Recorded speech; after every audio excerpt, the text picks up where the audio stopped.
Hi, well, hello everybody.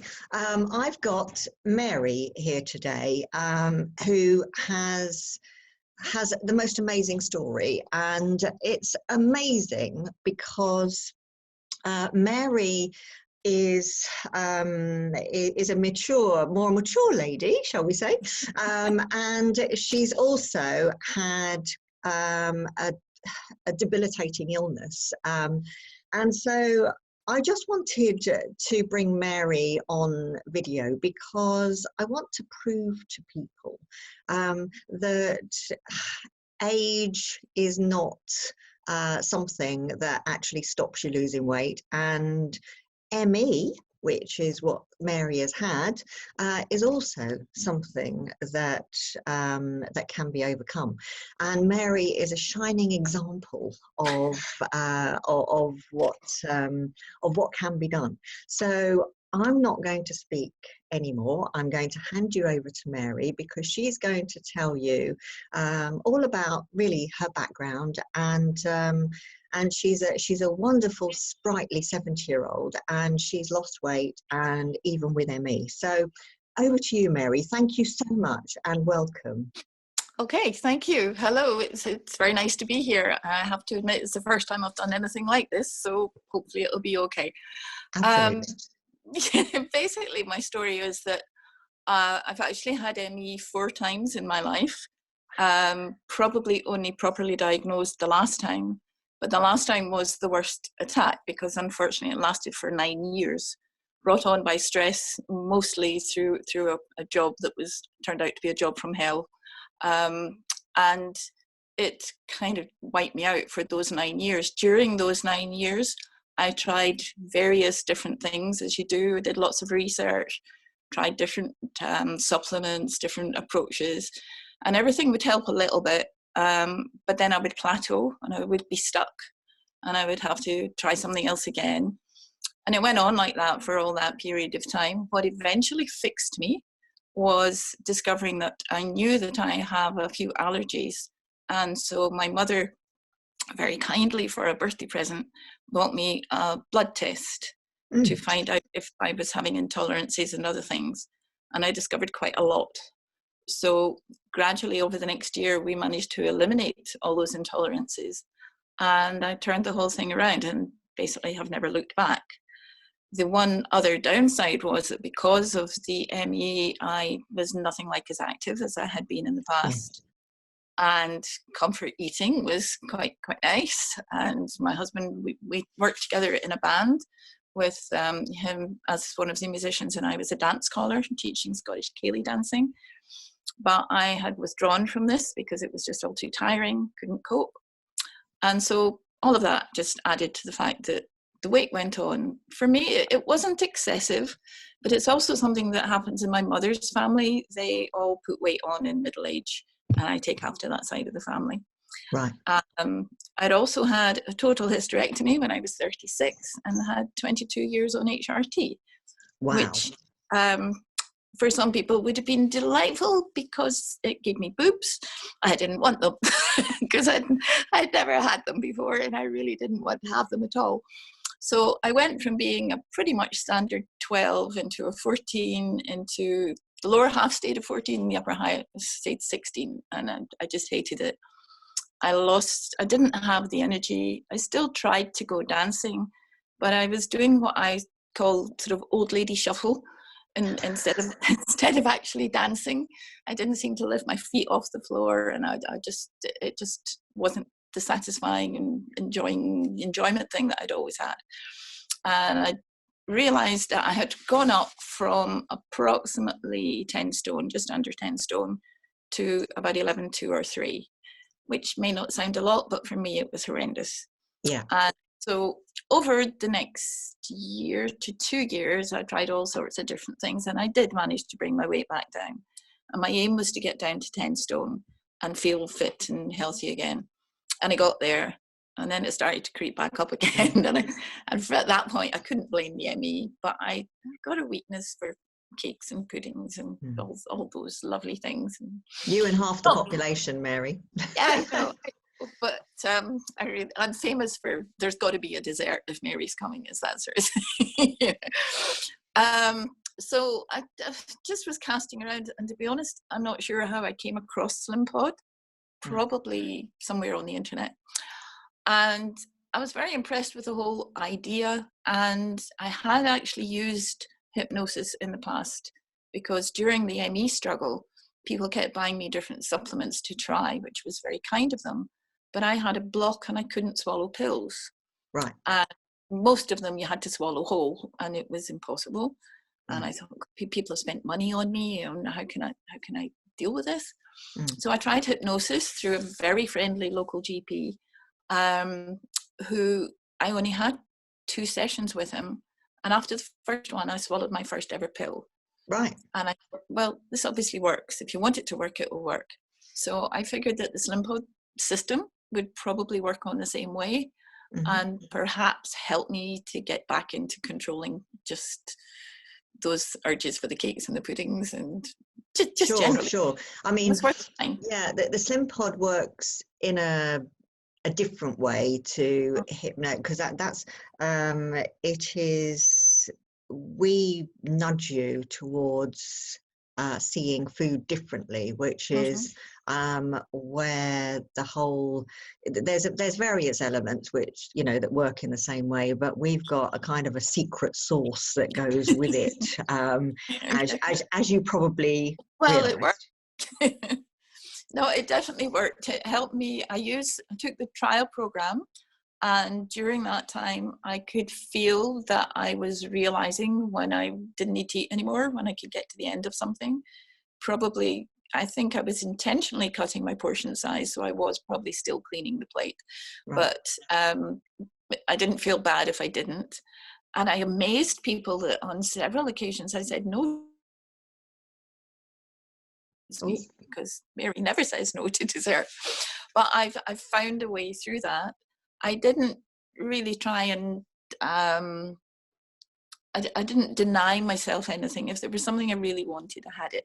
Yeah, sure, absolutely. And when did you actually? When did you start, Mary? What was the date? Was it January 2019?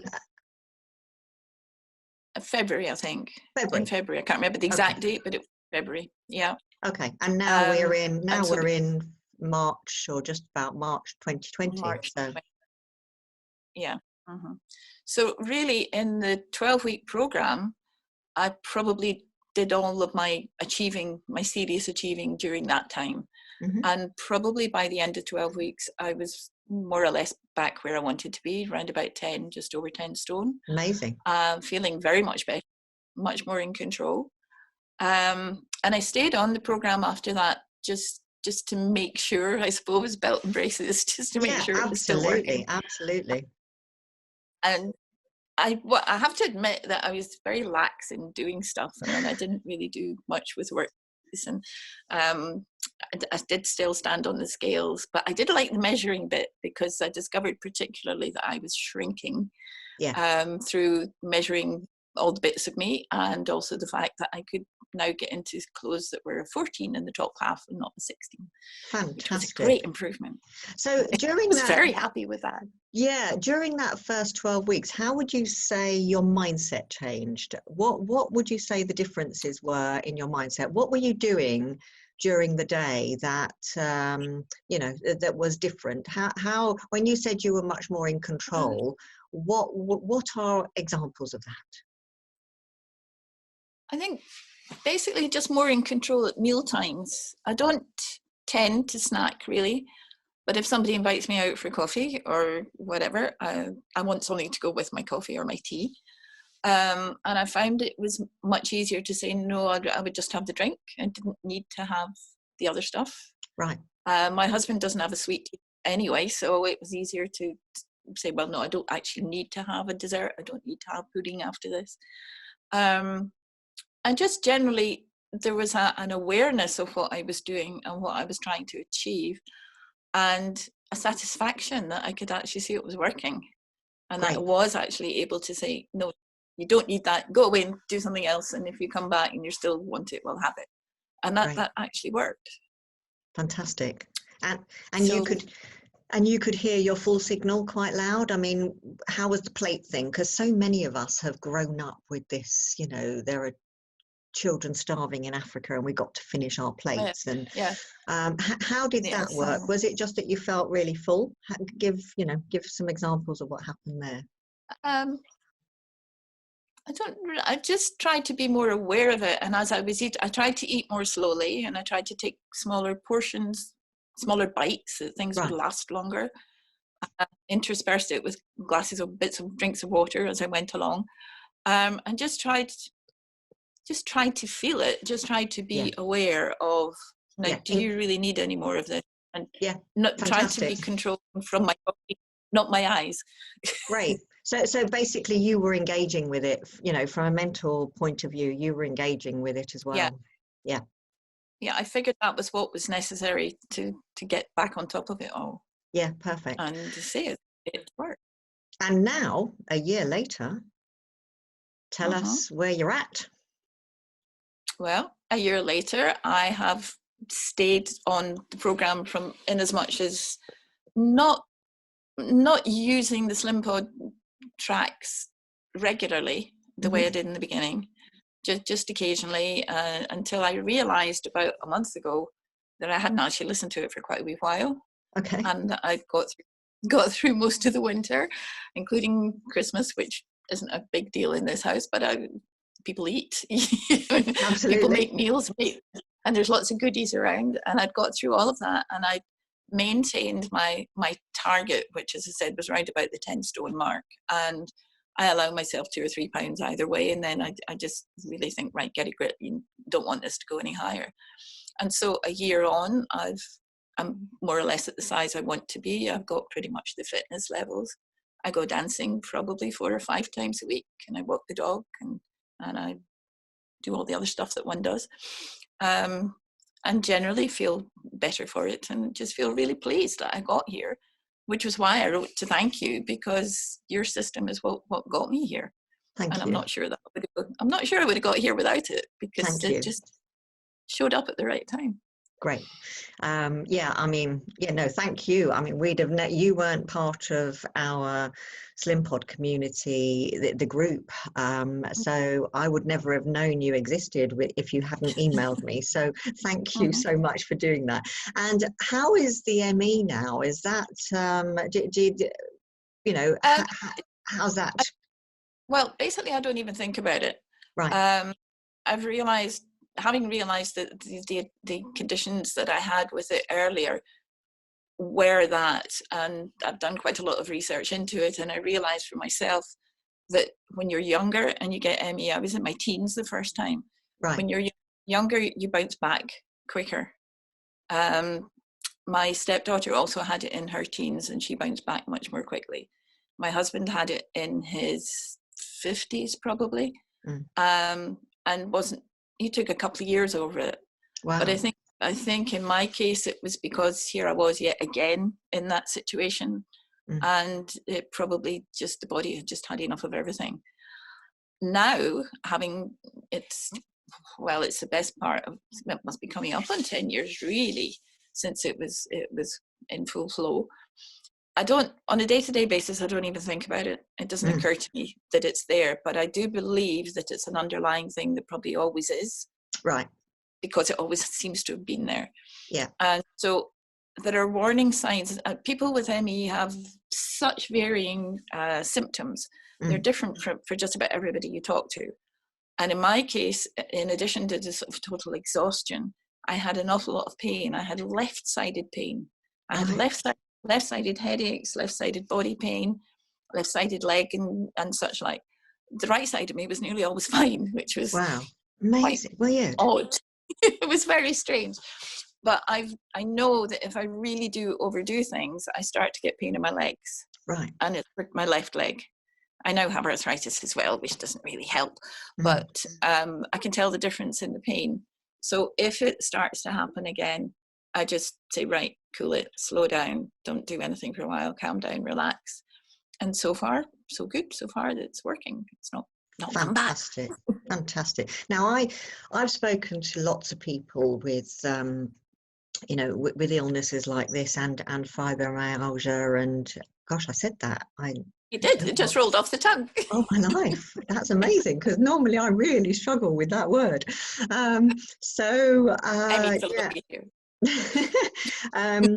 And I talk to a lot of people like that, and you know, the sugar that they start consuming because of comfort eating seems to make it worse. Did you find that because sugary snacks, etc., can be so you know, they just do affect the body in terrible ways? And so did you notice that because you weren't eating so much of that had an impact, or was that just purely on the weight? Or I mean, did it have an effect on your mental health too? I'm not sure, really. I've never really thought about it that way. Right. I think there is an element of a sugar rush that Yeah. you feel better because you've had that thing. Yeah.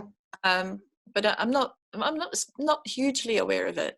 It's Right. just that when I did and do eat these things, there's it's the sensation, it's Yeah. the taste and the ooh, that is really good stuff, you know. And it seems to be a mixture of my eyes see it and think, oh, that would be really good. And that was the thing I found I needed to pay attention to. Right.